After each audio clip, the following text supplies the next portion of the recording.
So I have Yael here today. She's a yoga teacher here in New York City. And what do you want to look at today? So I have a little bit of my left hip joint is kind of achy. Okay. And then this part of your back? Okay. Great. So the neck's pretty good, right? So the neck's good. The lower back is always a little... Okay, so let's start there. I'm going to have you lie face down and put your nose right in here. And I'm going to bring your legs together first.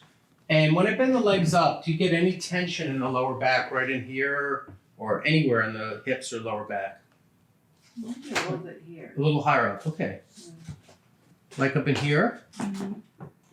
Okay, so you're pointing to the upper lumbar, lower thoracic area, kind of the transition area between the thoracic and the lumbar. We call, that T12, L1 area. How about if you take one leg at a time and lift it up from the hip like this? So, here. Okay, do that one by yourself and then keep your finger where it hurts. Right Okay, and you're in the middle here. So now, let me get right in there. Like right about here. Mm-hmm. Okay, so lift that leg again and then put it down. Maybe a little lower. Even lower. Okay, right there. Mm-hmm. Okay, lift again. Exactly. Yeah. Okay, and she's pointing to the L5, S1 junction, the little space between the fifth lumbar and the sacrum, and that little disc space is irritated there. So now lift this leg up, please. And how does that side feel? Is it the same? Is it different in any way? Less. Okay, so it's more when you lift the right leg, correct? Yeah. Okay, I'm gonna put these alignment shoes on. I kind of know where you're pointing now, but I also wanna I wanna follow some of the protocol of working on you with this alignment, okay? I wanna chase the, work through the flow chart of it, okay? Sometimes I don't, sometimes I do, and I just feel like I wanna take a second, step back, and work from feet to lower back. Mm-hmm. So right now the legs are even in this position. I bring the legs up to position 2, and they stay even. Position 3 is to break 90 degrees, push them all the way up, and it's even. I'm gonna have you squeeze your knees together and then relax, and that's for the pubic bone, and that's even. That's not showing up at all. I'm gonna push into the bottom of your pelvis on the left. The legs stay even. I'm gonna pull down on the left, stays even. I'm gonna push up on the right and pull down on the right. So I'm not seeing anything there at all, which is good. Now I'm gonna have you put your left wrist on your lower back, which is an isolation test for L5. And now the leg went a little short on the left.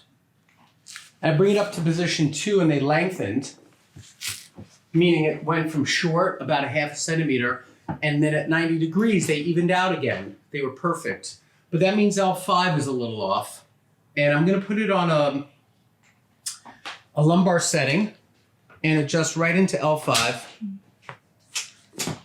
I go back down and I look, legs are even. I repeat the isolation test, having her put her left arm on her lower back, legs stay even. Switch arms now for L4. That went short, another half centimeter, and it stayed, it evened out in position 2. So I'm gonna come up higher. I'm gonna stay on the left for a minute. And now I'm on L4. I'm looking for the superior articular process of L4. I can feel it. She's very lean. She doesn't have a lot of body mass here, so it's easy to just palpate down and feel for that little eminence and get my fingertip on it. Let's repeat the isolation test for L4. And the legs stayed even. So now put that arm back down. And let's bring these legs up again. Remember you said you felt this one a little higher? Mm-hmm. Do you still feel it there? No. Okay, let's do the leg lift test. So lift this leg up. Do you feel it as much in there? No. You can tell me if you do, because we just have to work now more. I feel it here, but I'm not sure it's because you just made the adjustment, so maybe that's why it's like... But does it feel as sharp, for example? No. Okay, good. Lift this leg up. Yeah. Okay, so let's do something else, okay? I'm gonna pump the feet down, okay? I'm gonna push these feet down like this and then relax, and the leg went a whole centimeter short. So that means that the facets are jamming. You're getting some jamming at L5. So I'm going to do, I feel the edge, the bottom edge of L5. I roll down off of the plateau, the sacral plateau, and I can feel the L5 spinous. I'm going to drag it up and then go check the legs. And that's going to be a good one. So let's adjust that. I don't have it on a very strong setting because she's, doesn't take a lot. Y'all, this is not her first time in my office. I'm used to working with her. So I don't want to over adjust her either. So I'm getting under the spinous of L5 and I'm pushing it up a little bit. I'm trying to create a little space because her L5 and sacrum feel a little compressed. And now I'm gonna pump the legs again and they stayed even. Now, lift this leg again. Now see what it feels like. Yeah, that's better. It's better, right? And so I think that's what's been happening with her is she's getting a little compression or squeezing in between L5 and sacrum. And this already feels like it's a little looser from just getting that to mellow out a little bit. Put both wrists on the lower back. We're going to check more of the upper lumbars and see what that looks like. And the legs stayed even. Put both arms down again by your side. Take this palm and bring it to the top of the table. And that checks for the lower thoracics, T12. Bring your arm back down. T10 looks good. Right arm to the top of the table for T11. Bring that arm back down for T9. Bring both arms up to the top of the table for T8. Both arms back down. Turn your face to the left and leave it there. So that should look like Shavasana, right? With your face to the left. Lift the left shoulder off the table. Put it back down. That's for T4.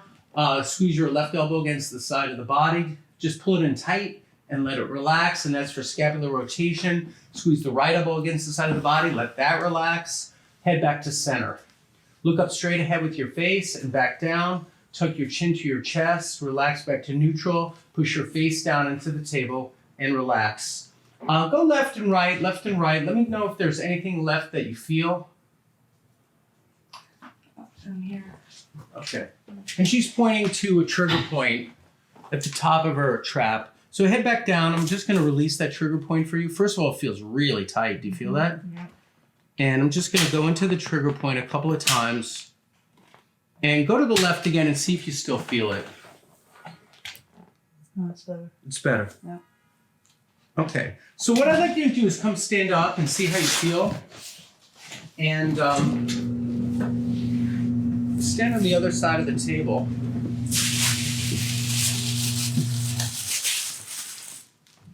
And just move around. And so I tried to take a little pressure off that lumbar area. Try to take pressure off.